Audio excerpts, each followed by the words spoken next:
warahmatullahi wabarakatuh. Salam sejahtera untuk kita semua. Perkenalkan, nama saya Dafar Rasya Putrianka, mahasiswa Fakultas Psikologi Universitas Boswa Makassar.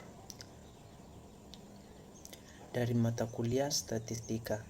Pada kesempatan ini, saya akan menjelaskan isi laporan penelitian yang telah kami susun bersama kelompok saya yang berjudul Hubungan Harga Diri dengan Kecenderungan Nomofobia pada Usia Dewasa Awal di Kota Toraja. Baik, laporan ini membahas dengan fenomena yang sangat relevan di era digital saat ini, yaitu nomofobia atau rasa takut dan cemas yang muncul ketika seseorang tidak dapat mengakses atau menggunakan smartphone-nya dalam kehidupan sehari-hari, terutama di kalangan usia dewasa awal kayak 18 sampai 25 tahun. Smartphone telah menjadi bagian penting dalam berkomunikasi, mengakses informasi, hingga sekedar mengisi waktu luang. Bahkan ada yang merasa kehilangan arah jika ponselnya tertinggal. Di sisi lain juga, penelitian ini juga mengangkat konsep harga diri atau self-esteem, yaitu bagaimana seseorang menilai dirinya sendiri. Apakah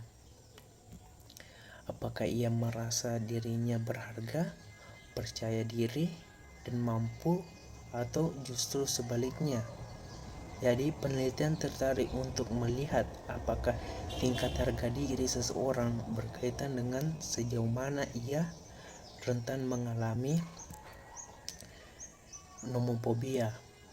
Apakah orang tidak percaya diri lebih tergantung pada smartphone-nya, atau apakah seseorang memiliki harga diri yang tinggi lebih biasa mengontrol penggunaan teknologinya. Karena itu, penelitian ini dilakukan dengan tujuan untuk mengetahui apakah benar ada hubungan antar harga diri dengan kecenderungan nomofobia, khususnya pada kalangan usia dewasa awal di Kota Toraja.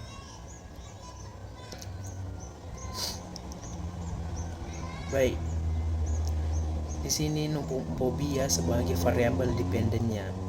Jadi, nomofobia merupakan bentuk ketergantungan terhadap smartphone yang bisa menyebabkan kecemasan tinggi ketika seseorang tidak dapat menggunakan perangkat tersebut.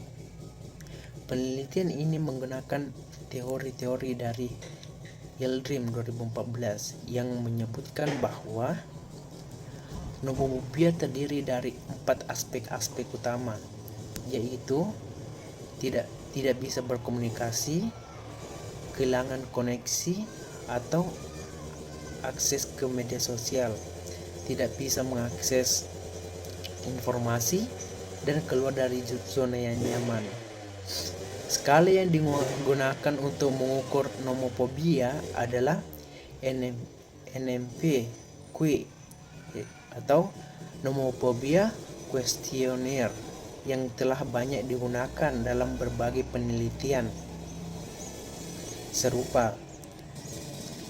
Yang kedua yaitu harga diri sebagai variabel independen. Harga diri adalah bagaimana seseorang memandang dan menilai dirinya sendiri. Apakah ia merasa berharga dan mampu menjalani hidup, atau mengacu pada teori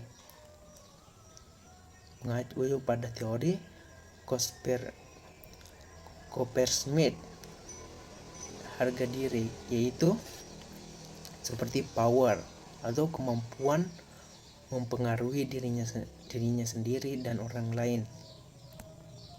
Yang kedua itu significance, merasa penting dan diterima oleh lingkungannya. Selanjutnya itu competence, merasa mampu dalam mencapai prestasi atau tujuannya. Selanjutnya itu virtue, yaitu ketaatan terhadap norma dan menjadi contoh yang lebih baik. Skala yang digunakan untuk mengukur harga diri dalam penelitian ini adalah self-esteem inventory yang telah disesuaikan ke dalam bahasa Indonesia.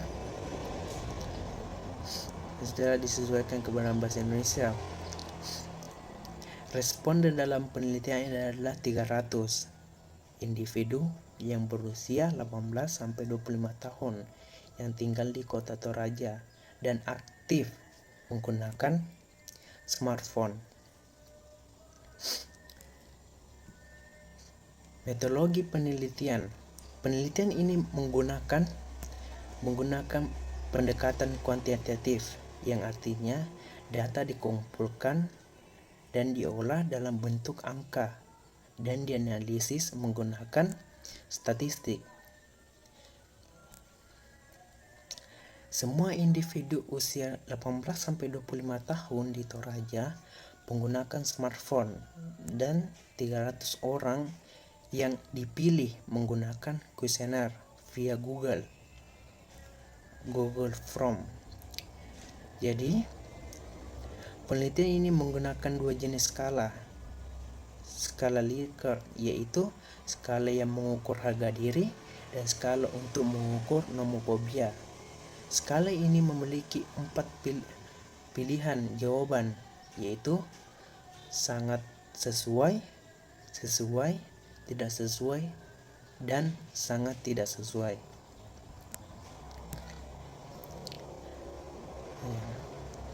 Dari hasil penelitian yaitu 69,67%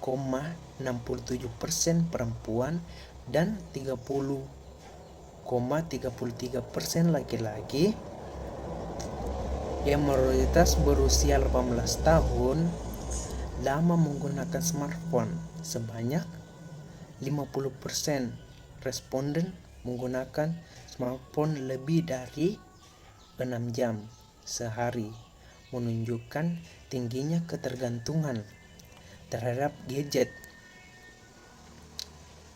Dari total 300 responden, 6% memiliki harga diri yang sangat tinggi dan 21% tinggi, 40% sedang atau mayoritas, dan 7% rendah, 6% sangat rendah, dan 6% sangat rendah. Tingkat nomophobia dari data yang diperoleh yaitu 10% sangat tinggi, 20% tinggi, 37% sedang atau mayoritas, 24% rendah, 9% sangat rendah. Selanjutnya itu uji asumsi atau normalitas. Data diuji dengan Kolmogorov, Smirnov, dan hasil awal menunjukkan data tidak normal. Namun, setelah diuji lebih lanjut menggunakan nilai squeeze dan kurtosis, data dinyatakan normal. Dan linearitas hubungan antar harga diri dan nomophobia bersifat linear, sehingga analisis statistik bisa dilanjutkan. Selanjutnya itu uji hipotesis. Dengan menggunakan analisis korelasi person di SPSS didapatkan bahwa nilai signifikansinya 0,000, yang artinya ada hubungan signifikan antara harga diri dan nomofobia. Sedangkan nilai korelasi minus 0,501 artinya hubungan ini bersifat negatif. Jadi semakin tinggi harga diri, maka semakin rendah kecenderungan. Semakin rendah kecenderungan seseorang mengalami nomofobia. Begitu pula sebaliknya. Jadi, temuan penelitian ini menggunakan pemahaman bahwa seseorang yang memiliki harga diri rendah lebih mudah tergantung pada smartphone-nya. Untuk menghindari rasa tidak aman itu atau kurang diterima secara sosial, mereka cenderung merasa lebih nyaman di dunia maya daripada di dunia nyata. Sebaliknya, individu dengan harga diri yang tinggi lebih percaya diri menghadapi kehidupan sosial secara langsung dan tidak mudah panik ketika kehilangan akses ke smartphone-nya. Penelitian ini juga sejalan dengan teori Maslow tentang kebutuhan harga diri sebagai bagian dari kebutuhan psikologis manusia. Ketika kebutuhan ini tidak terpenuhi, individu biasanya mencari pengganti seperti validasi di media sosial. Selain itu, pengguna smartphone lebih dari 6 jam sehari pada separuh responden menjadi tanda bahwa gadget kini bukan hanya alat bantu, tetapi sudah menjadi bagian utama dalam kehidupan, bahkan bisa jadi pengganti hubungan sosial yang nyata. Jadi, dari hasil penelitian ini dapat kita simpulkan bahwa mayoritas responden usia dewasa awal di Toraja memiliki tingkat harga diri dan nomofobia sedang. Dan yang kedua, terdapat hubungan negatif yang signifikan antara harga diri dan nomofobia.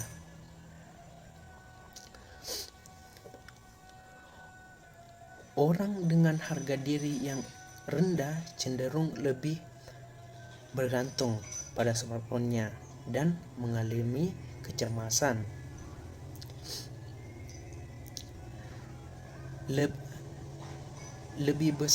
Kecemasan lebih besar jika terpisah dari perangkat tersebut. Yang ketiga, sebaliknya, orang yang memiliki harga diri yang cenderung lebih stabil secara emosional dan tidak terlalu bergantung pada smartphone-nya untuk mendapatkan validasi atau kenyamanan.